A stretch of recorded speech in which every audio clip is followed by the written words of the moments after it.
Hi friends, स्वागत है आपका आओ गणित सीखे में। और आज हम ट्रिग्नोमेट्री सीरीज क्लास 10th की चैप्टर 8 की सीरीज़ देख रहे हैं। ट्रिग्नोमेट्री सीरीज चल रही है और इसका ये पार्ट 5 है। यदि आप पार्ट 5 फर्स्ट टाइम देख रहे हैं तो मेरी आपसे रिक्वेस्ट है कि आप कॉपी पेन लेके पार्ट 1 से लेके 4 तक सारी वीडियोस देखिए, उसके बाद ही पार्ट 5 देखिएगा, तभी आपको समझ में आएगा सवाल और तभी ये वीडियो को देखना आपका सार्थक होगा। आपका समय, जो कीमती समय है, उसका सदुपयोग होगा। तो फिर से रिक्वेस्ट करता हूँ, पहले 1 to 4 देखिए, उसके बाद पार्ट 5 देखिएगा, आपको अच्छी तरीके से समझ में आएगा। तो चलते हैं पार्ट 5 पे। तो दिया हुआ है कोट थीटा बराबर 7/8, ये हमें सवाल में दिया हुआ है और हमें ज्ञात करना है। ये दो सवाल हैं हमारे पास। तो एक में हमें 1 + sin theta into 1 - sin theta upon 1 + cos theta minus 1 - cos theta का मान ज्ञात करना है और दूसरे में कोट स्क्वायर थीटा का मान ज्ञात करना है। तो अब कोट थीटा जो दिया हुआ है, पहले हमें उससे समझना चाहिए कि हमें ये दिया क्या हुआ, क्यों है दिया हुआ है, तो उसे हम चेक करें अच्छी तरीके। उसी में सूत्र छुपा होता है सारे सवाल को करने का। तो कोट थीटा दिया हुआ है, तो कोट थीटा का मान हम लाल बटा कक्का से ज्ञात करेंगे। लाल बटा कक्का से हम मान ज्ञात करते हैं तो कहाँ आता है, साइन कोस टेन कोट क्या होगा, a/l होगा। तो कोट a/l आ गया हमारे पास। तो 7/8। तो अब हमारे पास आधार का मान कितना है, 7 है, और लंब का मान हमारे पास 8 है। तो देखते हैं हम आगे।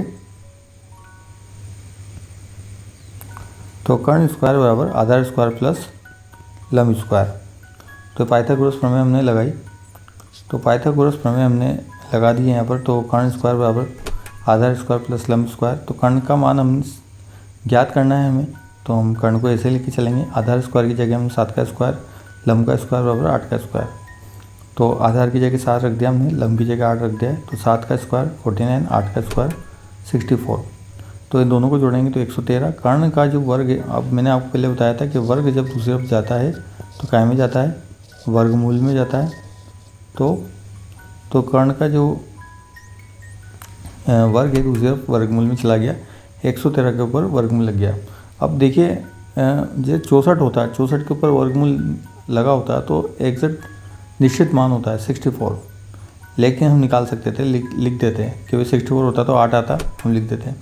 लेकिन अब 113 का कोई निश्चित नहीं, दशमलव में आएगा, तो इसे हम ऐसे ही लेके चलेंगे। 113 √113 ही मान को लेके चलेंगे कर्ण का। अब हमें निकालना है 1 + sin थीटा 1 - sin थीटा, ठीक है। 1 + cos थीटा 1 - cos थीटा। अब आपने पहले पिछले चैप्टर्स में पढ़ा है कि a - b और a + b का जो स्क्वायर है वो क्या होता है। यदि इस फॉर्मूले में कोई चीज़ लिखी हुई है तो उसका मान किस रूप में आएगा, a² - b² के रूप में आएगा। तो देखिए, तो यहाँ पर हमें लिखने का मतलब क्यों निकला, हमने क्यों लिखा है इस चीज़ को।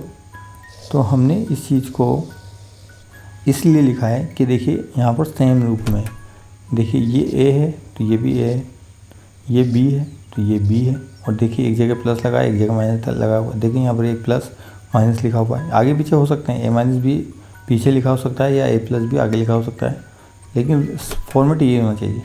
तो ये इस फॉर्मेट में लिखा हुआ है। नीचे भी देखिए 1 + cos थीटा 1 - cos थीटा, ये भी a - b a + b रूप में लिखा हुआ है।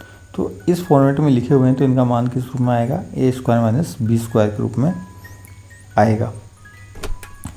तो हम मान लिख देते हैं। देखिए a + sin थीटा, तो देखिए a² का मान हमें रखना है। तो देखिए a क्या है, ऊपर 1 है तो 1 का स्क्वायर, फिर b क्या है, b sin थीटा है, तो sin थीटा का मान हमने रख दिया स्क्वायर में। तो 1² - sin थीटा²।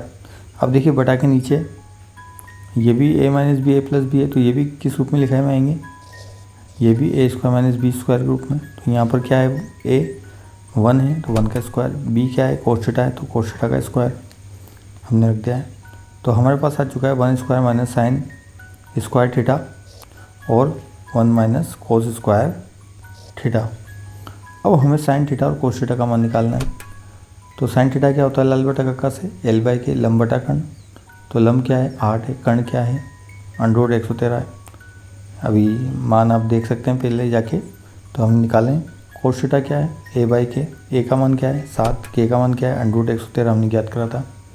ये मान उठा के हम इस जगह पर रख देंगे।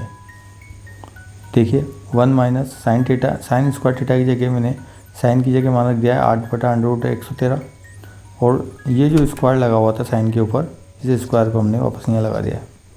फिर 1 माइनस, तो 1 माइनस कोस स्क्वायर थीटा, तो कोस की जगह 7 बटा अंडर रूट 113 लिख दिया है हमने, और ये जो स्क्वायर लगा हुआ है वापस स्क्वायर लगा दिया है। अब एक बात याद रखिएगा कि वर्गमूल के ऊपर यदि स्क्वायर लगाओ, यदि ऐसी कंडीशन आ जाए तो ये वर्गमूल और ये दो जो वर्ग है ये दोनों कैंसिल हो जाएंगे, तो दोनों कैंसिल हो जाएंगे। तो इसका उपयोग हम क्या करेंगे अभी देखते हैं।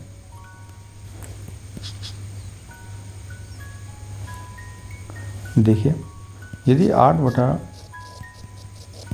इस रूप में है तो ये जो स्क्वायर लगा हुआ है ये दोनों पे लगा हुआ है, 8 के ऊपर भी लगा हुआ है, अंडर रूट 113 पे भी लगा हुआ है। तो 8 के ऊपर क्या हो जाएगा 64, अंडर रूट 113 के ऊपर लगेगा तो ये अंडर रूट और ये दो जो वर्ग है दोनों कैंसिल हो जाएंगे, 113 आ जाएगा, तो यहाँ 113।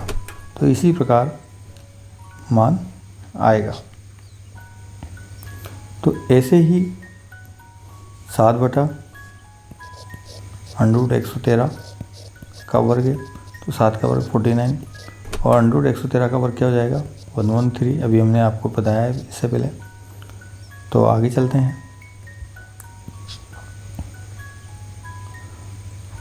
अब देखिए 1 माइनस 64 बाय 113 113, और 1 माइनस 49 बाय 113।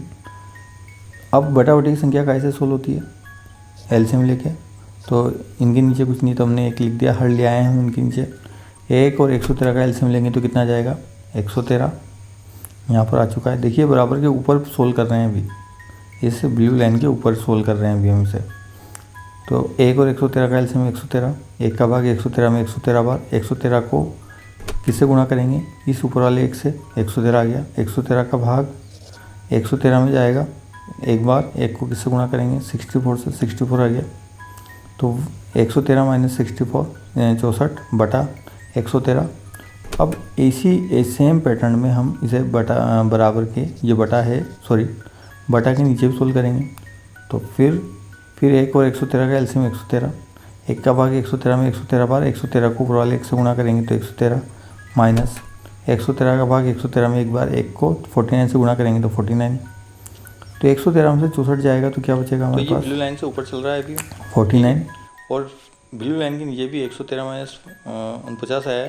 तो 49 जब घटाएंगे हम 113 में से तो क्या आ जाएगा हमारे पास, नीचे भी हमारे पास 64 आ जाएगा हमारे पास।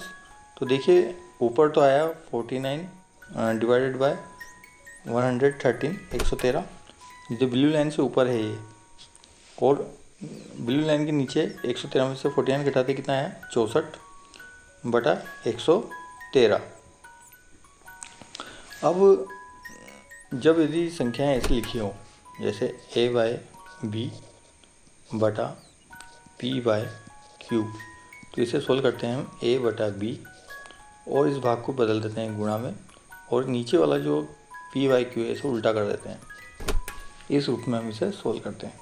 तो देखिए 49 बाई 113, तो ऐसा कैसा लिख देंगे हम यहाँ पर, और बटा को बदलेंगे गुणा में, और 64 बाय बटा 113 को हम उल्टा कर देंगे, 113 बटा 64 लिख देंगे। 113 से 113 चला गया तो 49 बाय 64, तो 49 बटा 64 हमारे पास आंसर आ गया।